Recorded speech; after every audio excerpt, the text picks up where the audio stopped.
ಸಕಾರಾತ್ಮಕ ಶಕ್ತಿ ತೊಂದರೆ ಅಂದರೆ ಏನಂತ ತೊಂದರೆ ಕಾಡ್ಬೋದು? ಅವ್ರಿಗೆ ಆಟೋಮೆಟಿಕ್ಕಾಗಿ ಎಲ್ಲ ಕಾಡುತ್ತೆ. ನಕಾರಾತ್ಮಕ ಶಕ್ತಿ ಅಂದರೆ ಯಾವುದು? ಹ್ಮ್. ಈಗ ಹೋಗುವಂಥ ದಾರಿಯಲ್ಲಿ ಹ್ಮ್. ಆಯಿತಾ ನೆಗೆಟಿವ್ ಪಾಸ್ ಆಗ್ತದೆ. ಹ್ಮ್. ಆ ವ್ಯಕ್ತಿಗೆ ಪಾಸಿಟಿವ್ ಎನರ್ಜಿ ಅನ್ನೋವಂಥದ್ದು ಇರೋದಿಲ್ಲ, ಹ್ಮ್. ಆ್ಯಕ್ಟಿವ್ ಇರೋದಿಲ್ಲ ಮನುಷ್ಯ. ಇಷ್ಟೆಲ್ಲನೂ ಕೂಡ ಈ ಭಸ್ಮ ಕೃತ್ಯದಲ್ಲಿ ಆಗುತ್ತೆ. ಓಕೆ.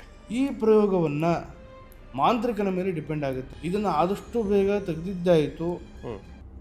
ಮಾಡುವಂಥ ಮಾಂತ್ರಿಕ ಬಹಳಷ್ಟು ಒಂದು ಉತ್ತಮ ರೀತಿಯಾದಂಥ ವಿಚಾರದಲ್ಲಿ ಹೋಗ್ತಾನೆ. ಹ್ಮ್. ಆ ಸಮಯದವರೆಗೂ ಆ ಶಕ್ತಿ ಇರುತ್ತೆ. ಹ್ಮ್.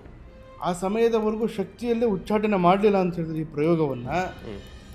ಏನಾಗುತ್ತೆ, ಅವನಿಗೆ ರಿವರ್ಸ್ ಆಗೋದಕ್ಕೆ, ಮಾಂತ್ರಿಕನಿಗೆ ಆ ಪ್ರಯೋಗ ರಿವರ್ಸ್ ಆಗೋದಕ್ಕೆ ಸ್ಟಾರ್ಟ್ ಆಗ್ತಾ ಹೋಗುತ್ತೆ. ಅಂದರೆ ಹೇಗೆ ರಿವರ್ಸ್ ಆಗುತ್ತೆ ಅಂತ ಹೇಳಿದ್ರೆ, ಅವನ ಮೇಲೆ ಮಾಡಿದ್ದಂಥ ಪ್ರಯೋಗಗಳು ಬೇರೆಯವ್ರ ಮೇಲೆ ಕನ್ವರ್ಟ್ ಮಾಡಬೇಕು, ಅದನ್ನು ಹ್ಮ್. ಡೈವರ್ಟ್ ಮಾಡಬೇಕು. ಅದನ್ನು ಹ್ಮ್. ಒಬ್ಬನಿಗೆ ಆಹುತಿ ತೊಗೊಂಡಾದ್ಮೇಲೆ ಬೇರೆಯವರಿಗೆ ಹೋಗಬೇಕದು. ಹ್ಮ್. ಅದು ನಿಲ್ಸೋಕ್ಕಾಗಲ್ಲ, ಇಲ್ಲಾಂದ್ರೆ ಇವನಿಗೆ ರಿವರ್ಸ್ ಆಗುತ್ತೆ. ಹ್ಮ್. ಆಗೇನು ಮಾಡ್ತಾನೆ ಅದನ್ನು, ಈಗ ನೀವು ಎಕ್ಸಾಂಪಲ್ ಆಗಿ ನೀವು ಈ ಕಟಕ ಪ್ರಯೋಗ ಅಂತ ಕೇಳಿರ್ತೀರ. ಹ್ಮ್. ಪ್ರಾಣಿಗಳ ಮೇಲೆ ಮಾಡುವಂಥ ಪ್ರಯೋಗಗಳು. ಮನುಷ್ಯನ ದೇಹದಲ್ಲಿದ್ದಂಥದ್ದನ್ನ ಪ್ರಾಣಿಗಳ ಮೇಲೆ ಮಾಡಿ ಆಯಿತಾ, ಪ್ರಾಣಿಗಳ ಮೇಲೆ ಉಚ್ಚಾಟನೆ ಮಾಡ್ತಾರೆ ಅದನ್ನು.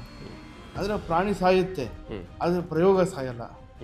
ಈಗ ಅದನ್ನು ಯಾರಾದರೂ ಸ್ಪರ್ಶ ಮಾಡಿದ್ರು, ಆ ವ್ಯಕ್ತಿಯನ್ನು ಯಾರಾದರೂ ಮುಟ್ಟಿದ್ರು, ಅದನ್ನು ಪರಿಹಾರ ಮಾಡೋಕ್ಕೆ ಯಾರಾದರೂ ಬಂದರು, ಅಂಥವ್ರಿಗೂ ಕೂಡ ಈ ಸಮಸ್ಯೆಗಳು ಕಾಡ್ತಾ ಹೋಗುತ್ತೆ.